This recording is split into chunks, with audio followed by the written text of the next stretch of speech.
This Temu Knife Sharpener, how to use might look tempting, but I would not treat the main product photo as proof by itself. The search intent is simple. People want to know if this is worth buying or a cheap mistake.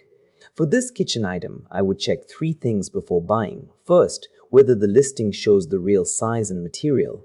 Second, whether buyer photos match the promise.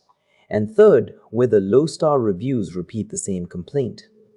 The first red flag is that thin materials and weak motors are the common failure. If the listing only has polished images and vague claims, I would wait or compare it against an Amazon listing with clearer reviews. My verdict is risky. Buy until the reviews prove the weak points are not common. Based on the listing and review signals, not a hands-on test, I would only buy it if the product page clears those checks.